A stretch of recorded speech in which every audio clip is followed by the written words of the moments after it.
Today I'm interviewing Chris Neff, and I was kidding Chris about maybe having a secret life because Chris he's from Jefferson City and he's an architect with Architects Alliance, but he has another life, and I found out about this other life, and I just couldn't resist poking around a little bit. Chris, thanks for getting together. Absolutely.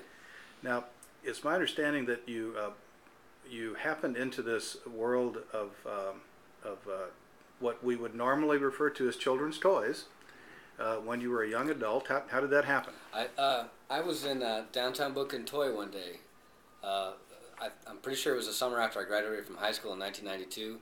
I was looking around. I saw a little Duncan Imperial Yo-Yo and decided to pick one up in the trick book. And yeah, I learned a few tricks out of it. And then I went to college.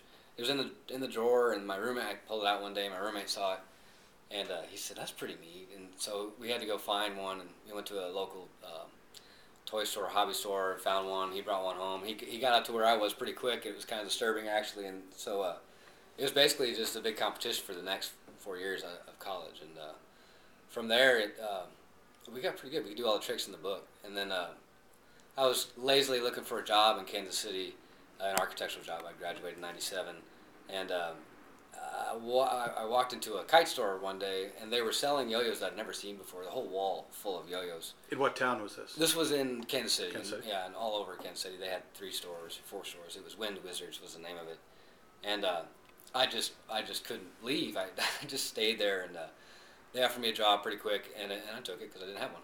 And I started teaching a yo-yo workshop for them. They had a little program set up. It was a merit system. Kids would help teach other kids how to do the trick, and then they would graduate from that level, go to the next. And then the graduates from the program were my kids, my pro spinners, I guess. And we started doing school assemblies and store demonstrations and things like that, and traveling. Bondi out of Japan started working with the kite stores, and they in '97 they generated a U.S. boom, and '97, '98, and so we traveled all over the states for that, and a couple of them got to go to Japan with me for a while, and these kids in Kansas City, all of a sudden they were rock stars for yo-yoing. It was a wild time, and I got a job offer from Duncan, which was pretty wild. Duncan's just always been the yo-yo name, and I took it, and it was sort of right at the end of a boom. A boom can only last so long, and but before it ended, they had me hop in an RV in New Jersey and drive to Los Angeles, and just by myself doing school assemblies, store demonstrations all the way across the nation, and that was really interesting and kind of a vision quest for me. I mean, it wasn't I'd seen the world, or I'd seen the nation anyway, so it wasn't very hard for me to settle down after that. But the boom kind of fizzled, and before they had to let me go permanently, we did a new instructional video, and so I'm on the old, I think they're replacing it now, the old instructional video, which replaced the video that I learned from, which I thought was kind of neat. So you came back to Jefferson City, and settled down, became an architect, and then, but recently though, this fire inside your subconscious has once again come alive. Yeah, it's resurfaced. I think, Chris, you're not middle aged yet, but no. This is starting to sound like. No, I'm just kidding. You go ahead. Go ahead. Well, it is sort of like visiting an old life, because I'd really just put it down. I mean, some people would find out about me. I do a little show here and there, but I never wanted to get Jefferson City all pumped up about yo-yos, and number one, no yo-yos being sold here, or me not having a yo-yo workshop set up. I mean, it would be like, getting excited about nothing. And so I'd always put plans in the future. Well, if I have kids, when they get a certain age, I'm going to have to revisit this anyway.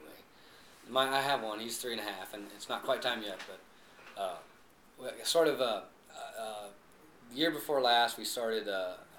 We planned a vacation in Orlando, Florida, and that's where the World Yo-Yo Competition is every year.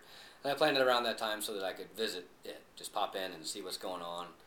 And I knew that people still knew about me, and stuff, so I figured it'd be kind of fun, and it was a blast. And it just reminded me of a different time in my life, where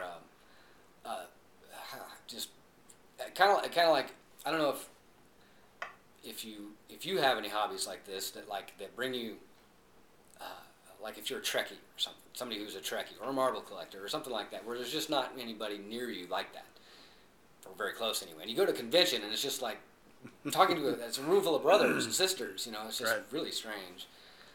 And that part I miss, but also just teaching kids and that environment, that yo-yo workshop environment was a lot of fun.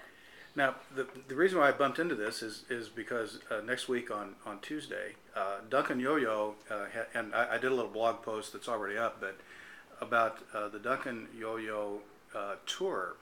There's a heritage tour. Yep.